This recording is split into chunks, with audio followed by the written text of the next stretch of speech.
Students, in this video, let us discuss about the elastic properties of beam. Before that, let us understand what is a beam. A beam is a structural member whose length is very large compared to other dimensions. A simple example would be a scale. A scale has length larger than its when compared with its breadth and thickness. In the simple theory of bending of beams, the shear stresses are neglected and only tensile stress or compressive stress are considered. That is, when a beam is subjected to load, we only consider the tensile or linear stress or compressive stress. Now, as you all can observe in the diagram, ABCD is a beam. The dotted line indicates the initial position of the beam. When and as you can observe in the diagram, the beam is fixed at one end. AC is fixed to a rigid support and BD is free. A load W is attached to the free end. And you observe that in the presence of load, the position BD is now shifted to B dash D dash. That is, due to the influence of the load attached to the free end, the beam is bent and taken to a new position B dash D dash. And once the load attached is removed, we know the beam comes back to its original position. How does that happen? The beam can be imagined to be made up of number of longitudinal filaments. Under the applied load, the upper filaments will go extensions and the lower filament will go compressions. We'll get back to the diagram. Now, for the better understanding, we can imagine the entire beam to be made up of several filaments or several layers. As you can observe in the diagram, when the load is attached to the free end, BD, the beam is bent and occupies a new position B dash D dash. Now, once the load is removed, we know beam gets back to its original position. That means there must be existing restoring forces within the beam. And the direction of the restoring forces are like this. The lower section of the beam experience the restoring force towards the fixed end. That is, the lower part of the beam, the lower layers of the beam experiences the restoring force towards AC, and the upper layers of the beam experiences the restoring forces outward BD. Now these two forces are equal and opposite. That is, the restoring forces acting within the beam at the free end are equal and opposite, and hence we can say there exists a couple at the free end. We all know what is a couple. Two equal and opposite forces separated by a distance. And if you consider any two layers within the beam would be experiencing the restoring forces. And comparing any two layers force, we observe that there is a couple acting within the beam which is trying to bring the beam back to its original position. The filament that does not undergo any change in dimension is called neutral axis. The magnitude of extension or compression will depend on the distance of the filament from the neutral axis. That means, of all the layers within the beam, there exists one layer which neither undergoes extension or compression. What do we mean by that? Now, when the load is attached to the free end, we know the beam bends. But the layers also undergo either extension or compression. That is, some layers increase in length and some layers decrease in length. Some layers increase in length when compared to its original length, and some layers decrease in length. And there exists one layer within the beam which neither increases nor compresses in the presence of load, and that layer is called neutral axis. The magnitude of extension or compression will depend on the distance of the filament from the neutral axis. It so happens that all the layers above the neutral axis undergo extension and all the layers below neutral axis undergo compression.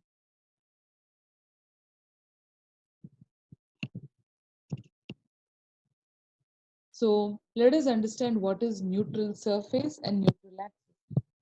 Neutral surface. It is that layer of the uniform beam which does not undergo any change in its dimension when the beam is subjected to bending within the elastic limit. That is the surface or the layer of the beam which neither expands in length or neither compresses in length is called a neutral surface. And neutral axis, it is the longitudinal line along the neutral surface is intercepted by any longitudinal plane is considered as plane considered in the plane of bending. That is the longitudinal line along the neutral surface in simple is called neutral axis, and neutral surface is that layer which neither undergoes extension or compression. The moment of restoring couple is called bending moment of a beam. What do we mean by that? Two equal and opposite forces, they constitute a couple. Now, these forces, when compared with neutral axis, they are at certain distance. So these two opposite forces, they are at certain distance, and hence it could be called as moment of force. Moment of force is defined as force into perpendicular distance. So always moment of force is easy to compare with reference to neutral surface. The concept will be much more clear when we do the derivation on bending moment. So the force multiplied by the distance gives moment of force. So we can say that at the free end, there exists moment of force which is causing bending in the beam. The moment of force causes bending in the beam, and hence we can call this moment of force as bending moment of a beam. In simple, bending moment is those forces in multiplied by the particular distance from the neutral axis which causes bend in the beam could be understood as bending moment of a beam in simple. Now, let us try to derive the expression for bending moment of a beam. Yeah, before that, these are the types of beams depending on how the load is attached. We all know what is a cantilever, a beam which is fixed at one end and free at the other end. And these diagrams are self-explanatory about the types of beams and the kinds of support or force attached to its one end or either end. So now let us derive the expression for bending moment of a beam. Now you can observe here A, B, C, D, E, F are the different layers.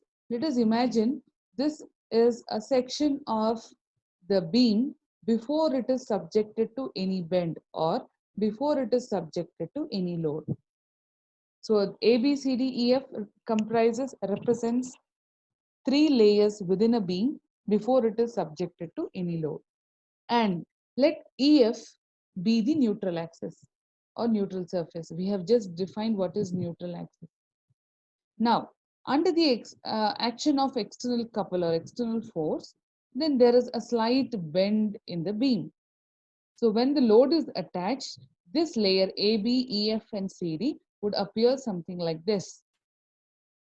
Now here, where the dotted lines indicate the position of the layers before attaching the load, and A dash, B dash, E, F, and D dash, C dash are the new positions of the layer A, B, E, F, and C, D after the application of the load.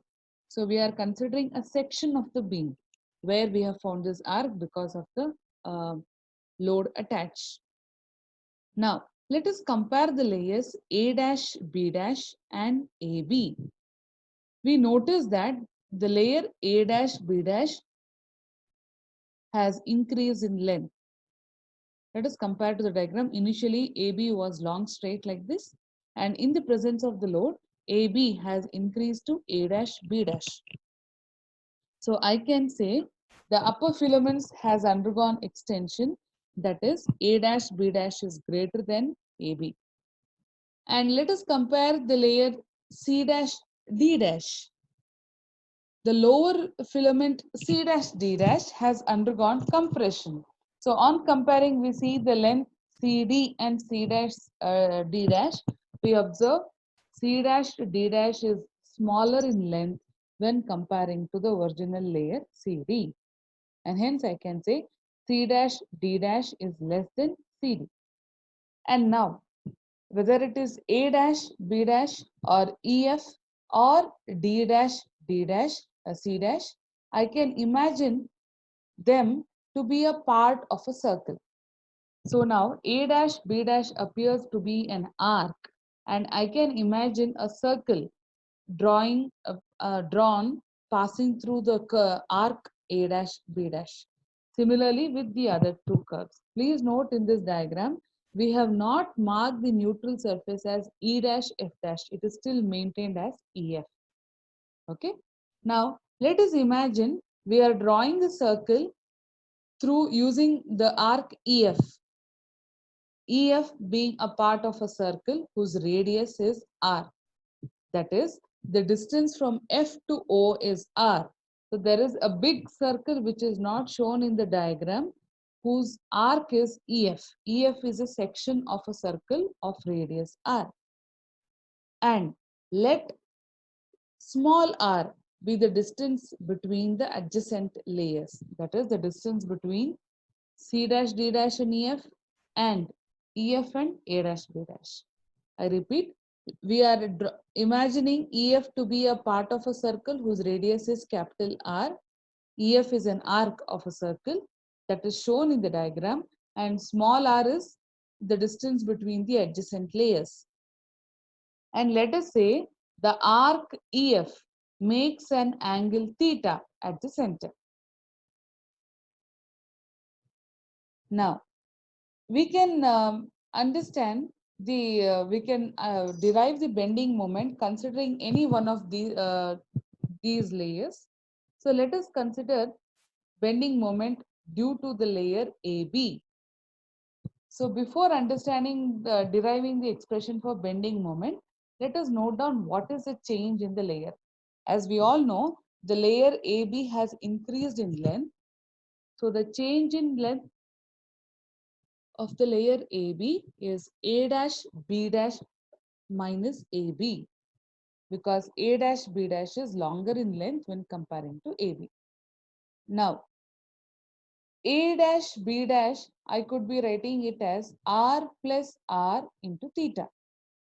Now we are finding bending moment of the layer AB with respect to neutral axis. Hence, I have to multiply by the distance from neutral axis to A dash B dash. So we are finding bending moment at A dash B dash due with reference to neutral axis, or from neutral axis with respect to neutral axis. So if I have to find what is the length of the arc A dash B dash, I'm writing it as R plus small r into theta. And what is the length of the arc AB?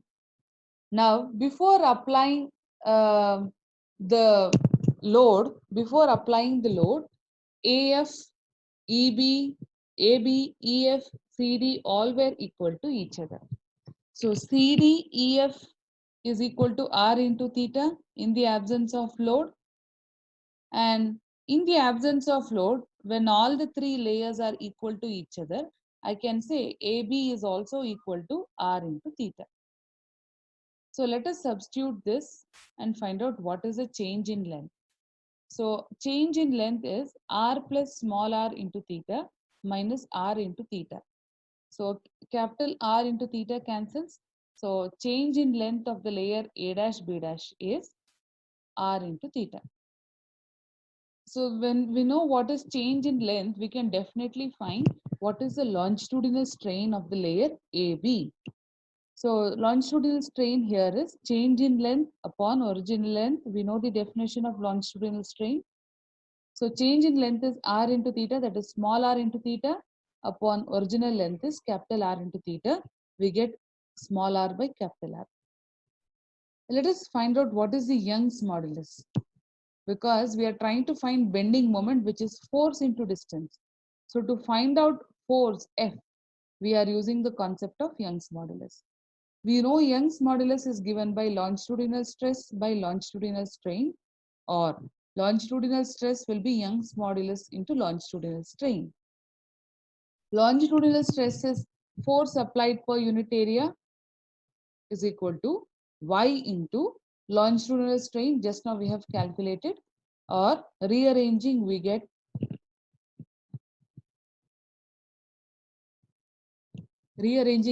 force is equal to YAR upon capital R. Now force into distance gives bending moment. So we are finding bending moment of the layer AB about neutral axis, that is with reference to neutral axis.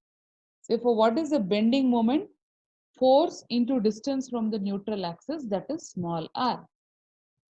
So bending moment of the layer AB will be force we have just now calculated YA small r upon capital R into distance, that is distance from neutral axis to the layer AB, which is small r again. Hence, we get YA R square upon capital R. So this is the bending moment due to one layer, say AB. The same idea could be applied and we can calculate bending moment for all the layers. So what is the bending moment of all the layers within the beam? It is a summation of YA R square upon R. Y and R remains a constant. So hence it is summation of A into R square. We all are aware of what is moment of inertia. Moment of inertia is given by the formula summation of mass into distance square, where sigma m is total mass of the body. On comparing in the previous equation, sigma AR square in equation 3 and sigma MR square in moment of inertia, the sigma AR square looks the formula looks similar like moment of inertia, and hence with a slight difference. The moment of inertia, the formula is sigma m into r square, whereas what we have got is sigma a into r square.